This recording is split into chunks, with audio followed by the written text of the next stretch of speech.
My psycho parents tried to replace my twin sister after she had an accident, so I exposed their darkest secret and ran for my life. Me and my twin sister Katie are like the sun and the moon. On the days I refused to eat, she'd quietly leave a small bowl of sliced strawberries drizzled with melted chocolate by my bedside, knowing it was the one thing I could never resist. She was the only one who ever got me. And one day, we were in the car with my parents with girls just want to have fun playing when we saw cars speed towards us. My mom's reaction time was too slow, but my sister's wasn't. She knew we both weren't wearing seatbelts, but instead of buckling herself in, she reached across to secure me right as the impact happened. And just 8 days later, I was standing at her grave in a black dress that still had the tags on. I never stopped setting her place at the table. And on the days I felt lonely, which was pretty much all the time, I'd go into her room and spray her warm vanilla sugar bath and bodywork spray and pretend like she was still there listening to me, holding me while I cried. And just a year later, she came back from the dead. Or at least that's what my parents wanted me to believe, because that's when they adopted a 14-year-old girl 3 months older than me. Michaela was bubbly,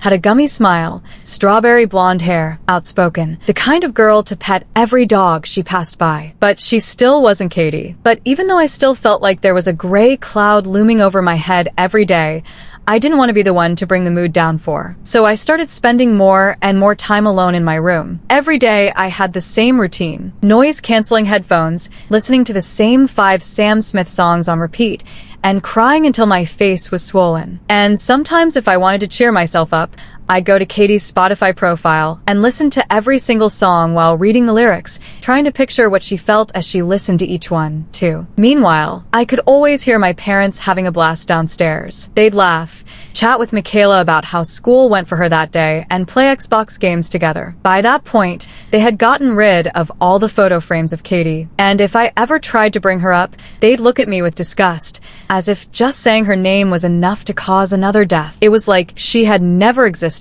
As the months passed, I got more and more depressed. I'd wake up in the morning after sleeping for 14 hours and try to go back to sleep, so I wouldn't have to deal with the pain the day had to offer. And when it didn't work, I would purposely starve myself all day just so I'd be able to sleep for longer. And to my parents, I was nothing more than a walking reminder of the loss of their daughter. So they started spending less time with me and more time with Michaela. They stopped inviting me to the family movie nights. I'd simply hear popcorn popping and Michaela's laughter echoing downstairs. I know they could hear me crying every night because I didn't even try to hide it. But the only one who came to comfort me was my orange cat, Nyla, who'd sit on my chest and purr until I finally stopped hyperventilating. She was the only one awake at 2 a.m. as I replayed memories with Katie to make sure I never forgot how she made me feel. Things got so bad that sometimes I'd bring Nyla into the room to stop myself from committing alive because I knew I could never do it in front of her. And one morning when I woke up to feed her, she was gone. I shook her food bowl and went to all the usual spots. Under the sink, under my bed, the gap between the washing machine and the dryer. It was like she had disappeared or something. And that's when my parents broke the news. Oh, Michaela developed a pretty bad allergic reaction towards Nyla. So we put her down since she was getting old. Anyway, I didn't even argue, just walked up to Katie's bedroom and cuddled her pillow while I cried my eyes out. If you've ever experienced raw and intense grief, then you know about the intense hunger you feel to uncover more about what they were feeling and thinking before they died. And that hunger is what led me to come across a pink leather notebook I had never seen before. Her diary, jackpot. I clung on to every word and read it through the eyes of Katie, picturing the thought process behind every sentence. And after getting through pages about dumb boys at school or how much she hated math homework, I found it. Paragraphs about how her parents were abusing her when I wasn't around, taking all their anger out on her, how she forced herself to look strong and happy when I was around. And her last sentences sent chills up my spine. Up until this point, our dad was hitting her relentlessly, and Katie finally fought back. She yelled at them for being shitty parents. Maybe it's time you learned how fragile life really is. Katie, my mom said in response. That was her last diary entry. Suddenly, it all made sense, and why my parents were able to replace her so quickly. Why Katie had been so quick to react in the car that day. She knew what was coming. She wasn't just saving me from the crash. She was saving me from them. I sat there frozen for what felt like hours. My hands were shaking so bad, I could barely hold the diary. Everything started clicking into place. The accident wasn't an accident at all. My parents had planned it. They wanted to get rid of Katie because she was fighting back. I felt sick to my stomach. Memories flooded back. Times when Katie seemed jumpy around our parents, when she insisted on being the one to talk to them when something went wrong. How she always positioned herself between me and them during arguments. I heard footsteps coming up the stairs and quickly shoved the diary under Katie's mattress. My mom poked her head in the doorway. "Dinner's ready." Michaela made lasagna, she said with a smile that didn't reach her eyes. I noticed for the first time how cold those eyes really were, like 2 chips of ice in her face. I nodded and mumbled something about coming down soon. As soon as she left, I grabbed the diary again and took pictures of the most important pages with my phone. I needed evidence. I needed proof because now I was terrified that I might be next. My hands trembled so badly that some of the photos came out blurry, but I kept trying until I had clear images of every damning page. The next morning at breakfast, I watched my parents carefully. They seemed so normal, laughing at something Michaela said about her science teacher. How could they act like this after what they'd done? I barely touched my food, just pushed it around my plate. The scrambled eggs looked like yellow rubber, and the toast might as well have been cardboard. "You should eat something," my dad said, noticing my full plate. "You're getting too skinny." His concern seemed so genuine that for a second, I almost doubted what I'd read. Almost. The concern in his voice made my skin crawl. I remembered what Katie had written about him hitting her, and I couldn't look him in the eye. I stared at his hands instead, the same hands that had hurt my sister,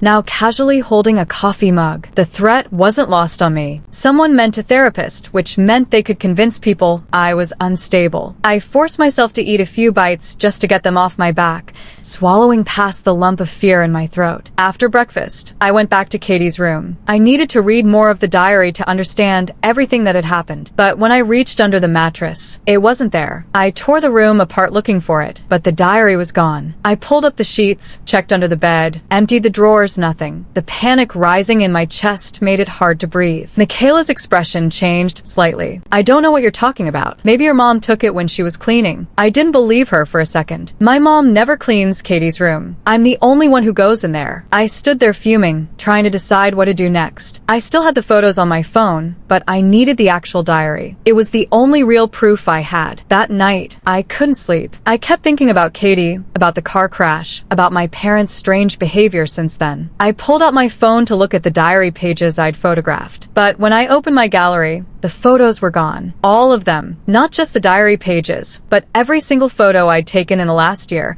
including the ones of Katie and me together. I nearly screamed in frustration. Someone had deleted them all, and I had a pretty good idea who it was. The next morning, I confronted Michaela before school. I cornered her in the bathroom while she was doing her makeup. She finally turned to face me. "Look, they think it's unhealthy how you're clinging to Katie's memory. They want you to move on, but the damage was done." I could see it in her face. She was going to tell them. I knew I had to act fast. After Michaela left the bathroom, I grabbed my backpack and ran to school instead of taking the bus. I needed time to think without her watching my every move. The whole walk there, my mind raced with everything I'd learned. My parents had called Katie. They replaced her with Michaela. And now they were erasing any evidence that Katie had ever existed. During first period, I couldn't focus on anything the teacher was saying. I kept thinking about the diary and the deleted photos. I needed to get that diary back. I also needed to make copies of the evidence somewhere Michaela couldn't access. The bell rang, and I practically sprinted to the computer lab during my free period. I created a new email account with a password that had nothing to do with me or Katie. Then I wrote down everything I remembered from the diary, every detail about the abuse Katie had suffered. I sent the email to myself and then deleted it from the sent folder. At least now I had something, even if it wasn't the actual diary. When I got home that afternoon, my parents were waiting for me in the living room. Michaela sat between them, looking smug. My stomach dropped. "We need to talk about your behavior," my dad said. His voice was calm, but I could see the anger simmering beneath the surface. "Michaela told us you've been accusing us of some pretty terrible things." I glanced at Michaela, who quickly looked down at her hands. The little snitch had told them everything just like I knew she would. "I didn't accuse anyone of anything," I said carefully. "I just asked about Katie's diary." My mom's face hardened. "There is no diary. You're making things up again." Again? When had I ever made anything up? I felt my hands start to shake, so I shoved them in my pockets. "We're worried about you,"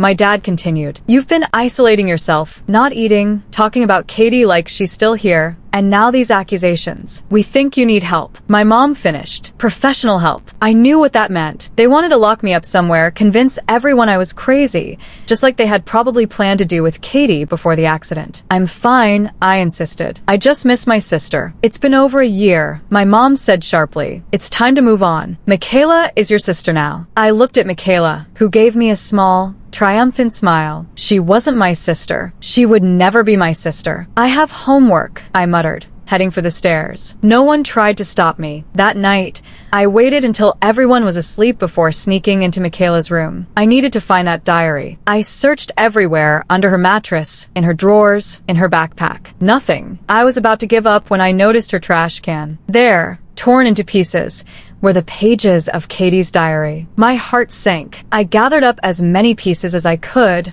and took them back to my room. I spent hours trying to piece them back together, but it was useless. Too many pieces were missing, and the ones I had were too small to make sense of. I sat on my bed and cried silently, missing Nyla more than ever. She would have curled up beside me, purring until I calmed down. The next morning at breakfast, Michaela was extra chipper. I made pancakes for everyone, she announced, setting a plate in front of me. I stared at the food, not trusting anything she made. Eat up, my dad said, his tone making it clear it wasn't a suggestion. I took a small bite. The pancakes tasted normal, but I still only ate half of one. I couldn't shake the feeling that they were trying to substance me or something. Maybe I was being paranoid, but after what I'd learned about Katie, I didn't trust any of them. At school, I decided to reach out to our old family friend, Mrs. Peterson. She had been close with our family before Katie died, but I hadn't seen her much since then. She taught English at our school, and I knew she had a free period after lunch. I found her in her classroom grading papers. She looked up and smiled when I walked in. Well, this is a nice surprise. How are you doing, sweetheart? I hesitated, not sure how much to tell her. Not great, actually. I found something of Katie's, and now it's gone. Mrs. Peterson's smile faded. What do you mean? I found her diary, I said quietly, but someone took it and tore it up. She set down her pen. That's terrible. What did it say that was so important? I took a deep breath. It said our parents were hurting her physically and that they threatened her right before the accident. Mrs. Peterson's face went pale. That's a very serious accusation. I know, I said, but it's true. And now they've adopted this girl,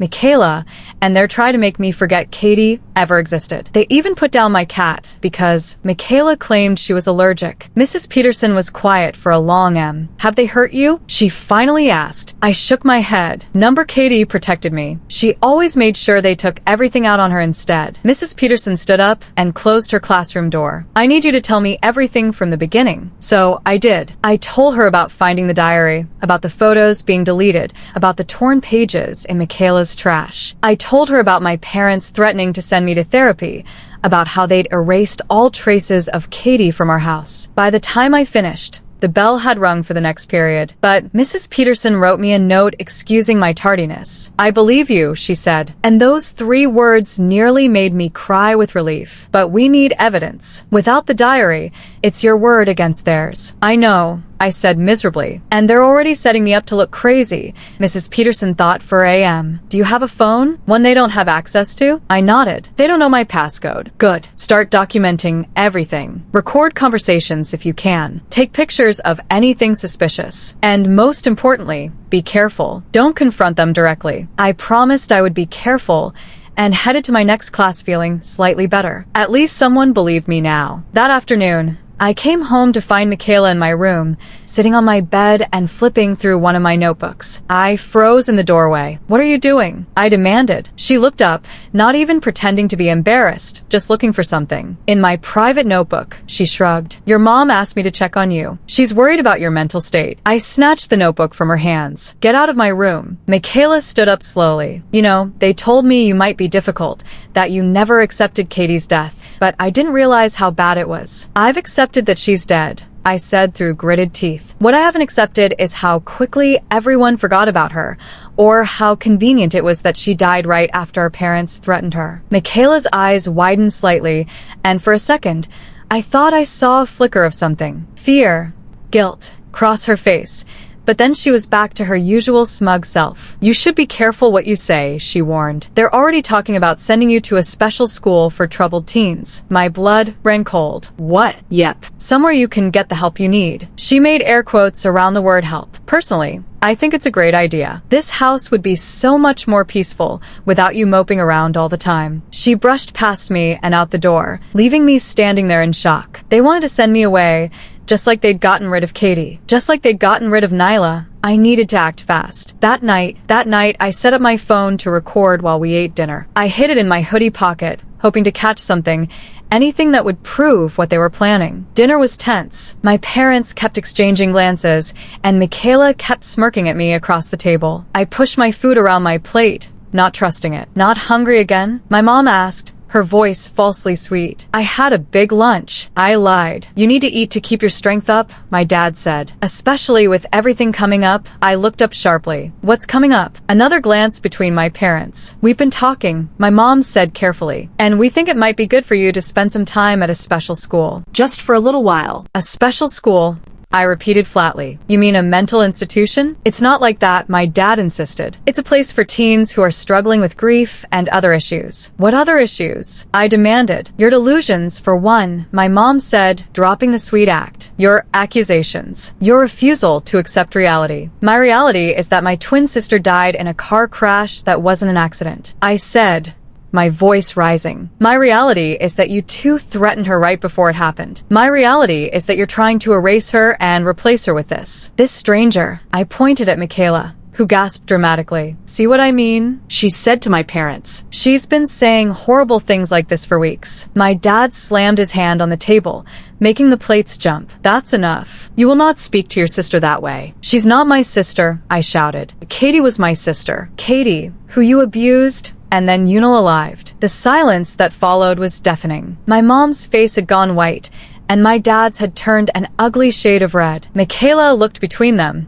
suddenly uncertain. "Go to your room," my dad said, his voice dangerously quiet. Now I stood up, knocking my chair over in the process. "Gladly, but don't think this is over." I stormed upstairs and locked my door, heart pounding. I'd said too much. I'd shown my hand, but at least I had the conversation recorded. I pulled out my phone and stopped the recording, then played it back. My heart sank. The sound was muffled, the voices barely audible. You couldn't make out what anyone was saying clearly enough for it to be useful. I deleted the recording and flopped onto my bed, trying not to panic. They were going to send me away. I needed evidence, and I need it now. The next day was Saturday, which meant I was trapped in the house with them all day. My parents acted like nothing had happened at dinner, but there was a new tension in the air. Michaela kept giving me these little smirks when they weren't looking like she knew something I didn't. I stayed in my room most of the day trying to come up with a plan. Around noon, there was a knock at my door. I tensed, expecting my dad or Michaela, but it was my mom. "Can we talk?" she asked,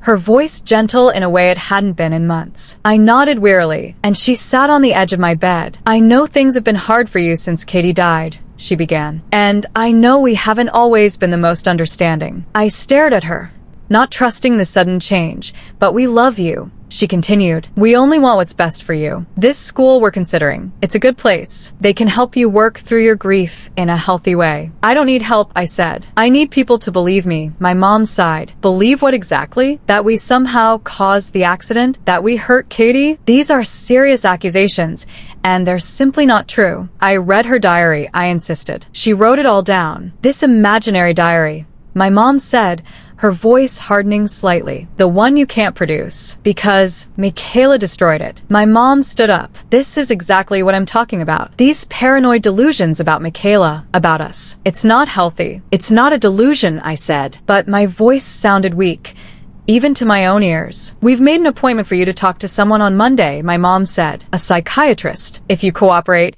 maybe we won't need to consider the school option." After she left, I sat on my bed, feeling defeated. They were going to have me declared mentally unstable. No one would believe me then. I needed to find evidence, and I needed to find it now. I spent the rest of the day searching the house whenever I could do so, without being noticed. I looked in my parents' room, in their office, in the garage, nothing. No sign of Katie's diary. No sign of any evidence that might support what I'd read. That night, I couldn't sleep. I kept thinking about what would happen on Monday. Would they substance me, lock me up, make me disappear like they'd made Katie disappear? Around midnight, I heard a soft knock on my door. I froze, not answering. The knock came again, followed by Michaela's voice. "I know you're awake," she whispered. "Let me in. I need to talk to you." I hesitated, then got up and opened the door a crack. "What do you want?" Michaela looked different. Her usual smugness was gone, replaced by something that looked almost like fear. "Can I come in, please?" Against my better judgment, I let her in. She sat on my desk chair, wringing her hands nervously. "I heard them talking," she said quietly, "about the psychiatrist appointment on Monday." "Yeah, so you're getting what you wanted. They're going to lock me up." Michaela shook her head. "That's not what I wanted." "Not really." I stared at her, confused. "What are you talking about? You've been helping them this whole time." "I know," she said miserably, "but I didn't know what they were really like when I agreed to the adoption. They seemed so nice, so perfect, the kind of parents I always dreamed of having. And now," I prompted when she fell silent. "Now I'm scared," she admitted. "The way they talk about you when you're not around. It's not right. And I found something." My heart skipped a hit. "What?" Michaela reached into her pocket and pulled out a small USB drive. "I was looking for my charger in your dad's office, and I found this in a locked drawer. The key was hidden in a fake book on the shelf." "What's on it?" I asked, taking the drive from her. "Videos," she said. "Of them hurting Katie." I felt sick. "You watched them?" she nodded, tears filling her eyes. "Just one. I couldn't watch anymore. It was horrible." I stared at the USB drive in my hand, not sure if I wanted to see what was on it, but I knew I had to. This was the evidence I needed. "Why are you helping me now?" I asked suspiciously. "After everything you've done." Michaela looked down. "Because I realize they're doing to you what they did to Katie. And eventually they'll do it to me, too. I'm just the replacement after all. Once they're tired of me." She didn't need to finish the sentence. We both knew what she meant. "We need to get out of here," I said. "Both of us. Before Monday." Michaela nodded. "I have some money saved. Not much, but enough for bus tickets, maybe." "Where would we go?" "My old foster mom," Michaela suggested. "She was nice. She'd help us, I think." I wasn't sure if I trusted Michaela yet, but I didn't have many options. And if she was telling the truth about the USB drive, we had the evidence we needed to make sure my parents faced consequences for what they've done to Katie. "Okay," I agreed. "We'll leave tomorrow night after they go to bed." Michaela nodded and stood up to leave. At the door, she paused. "I'm sorry," she said quietly, "for everything. I didn't know what they were really like." After she left, I plugged the USB drive into my laptop, bracing myself for what I might see. There were dozens of video files, each labeled with a date. The most recent was from just a week before the accident. With shaking hands, I clicked on it. The video showed Katie in her room crying as my dad yelled at her. I couldn't watch the whole thing. I closed the laptop, feeling sick. But now I had proof, irrefutable proof of what they'd done to Katie. I copied the files to my own hidden folder, then to the cloud account I'd created. Then I hid the USB drive under my mattress and tried to get some sleep. Tomorrow, Michaela and I would escape, and then we'd make sure my parents paid for what they'd done to Katie. The next day dragged on forever. My parents were acting suspiciously nice, which only made me more nervous. Michaela played along, pretending everything was normal. We'd agreed to meet in my room at midnight after my parents were asleep. At dinner, my mom announced she'd made my favorite meal, spaghetti and meatballs. I pushed the food around my plate, not trusting it. "You need to eat," my dad insisted. "You have a big day tomorrow." The way he said it made my skin crawl. "What exactly were they planning for this psychiatrist appointment?" "I'm not hungry," I said. "Just a few bites," my mom urged. For me, to avoid suspicion, I took a small bite. The sauce tasted bitter, and I immediately knew something was wrong. I discreetly spit it back onto my plate when no one was looking. "Actually, I'm not feeling well,"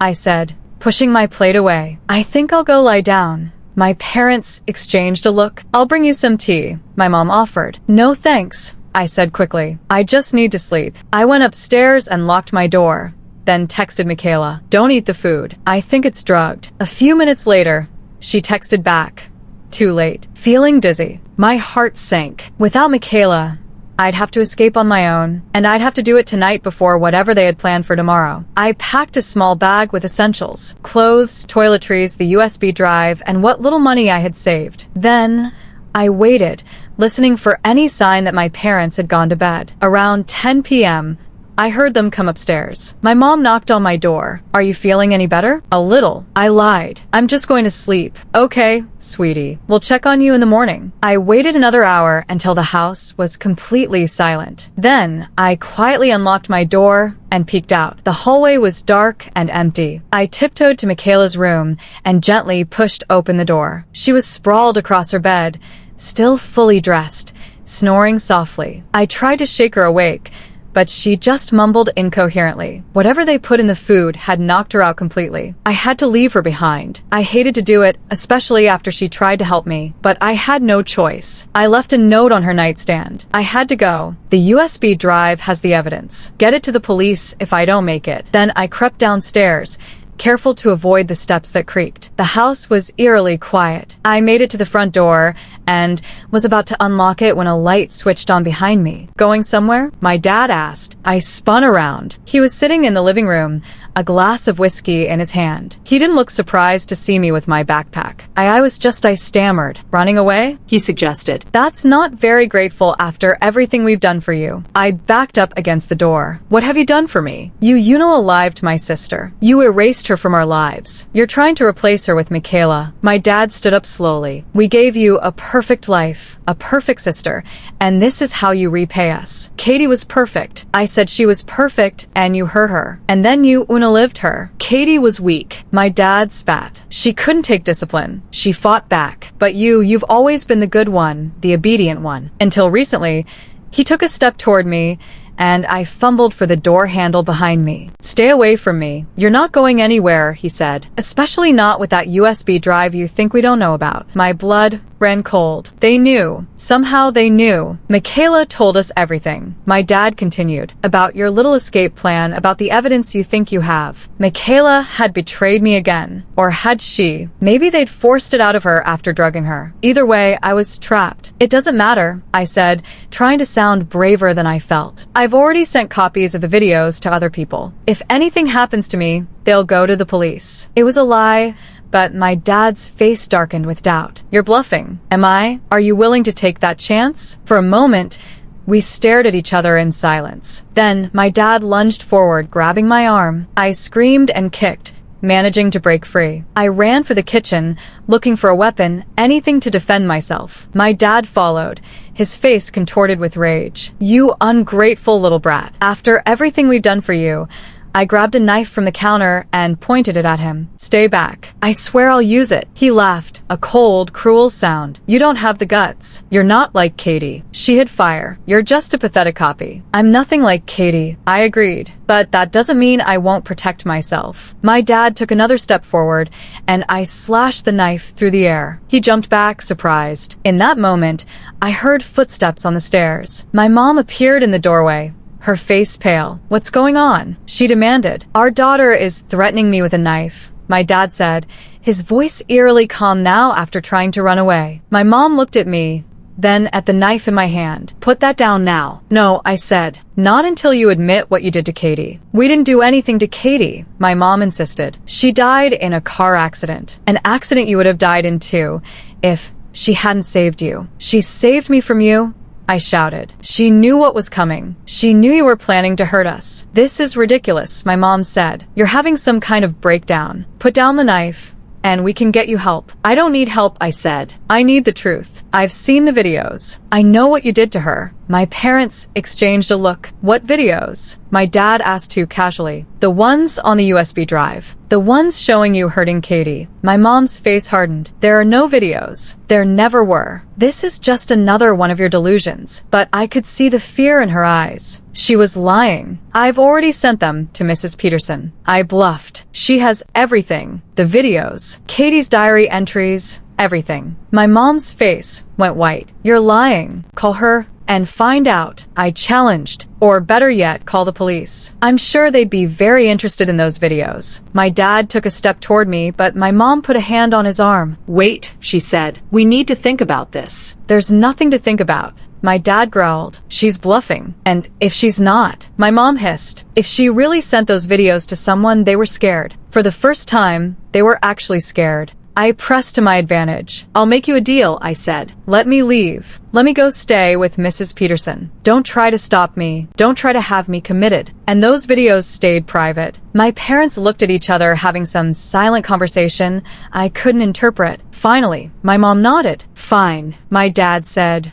Go. But if those videos ever see the light of day, you'll regret it. I backed toward the door, keeping the knife Pointed at them. I'll be watching you. If anything happens to Michaela, if you try to hurt anyone else, the videos go public. I made it to the front door and fumbled it open, never taking my eyes off my parents. They stood in the hallway, watching me with cold eyes. I backed out onto the porch, then turned and ran. I ran all the way to Mrs. Peterson's house about a mile away. It was after midnight when I rang her doorbell, gasping for breath. She answered in a bathrobe, her face concerned. What on earth? She began, then saw my face. Come in quickly. I collapsed on her couch, still clutching the knife. Mrs. Peterson's eyes widened when she saw it. What happened? She asked. Between sobs, I told her everything about the drugged food, about Michaela's betrayal, about the confrontation with my parents. I showed her the USB drive, and she plugged it into her computer. We watched one video together,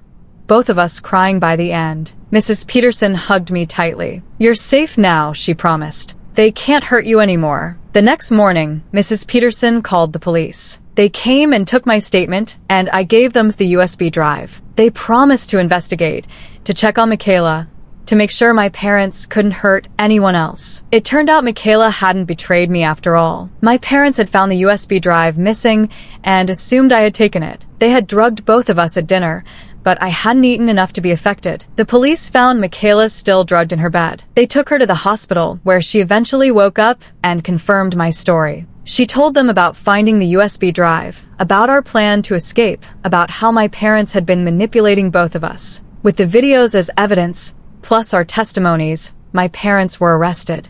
The investigation revealed that the car accident hadn't been an accident at all. My dad had tampered with the brakes, expecting both Katie and me to die. Katie's quick thinking had saved my life, even as she sacrificed her own. Michaela and I both went into foster care, but we stayed in touch. She apologized for her role in my parents' manipulation, explaining that they had promised her a perfect family if she helped them manage me. She hadn't known the full extent of their plans until it was almost too late. As for me, I finally got to properly mourn Katie. I visited her grave every week, bringing her favorite flowers and telling her about my life. I kept her diary. The police had found the torn pieces and helped me piece it back together and read it when I missed her most. And sometimes on the hardest days, I swear I could feel her presence beside me, her hand on my shoulder, her voice in my ear, telling me everything would be okay. And for the first time since the accident, I believed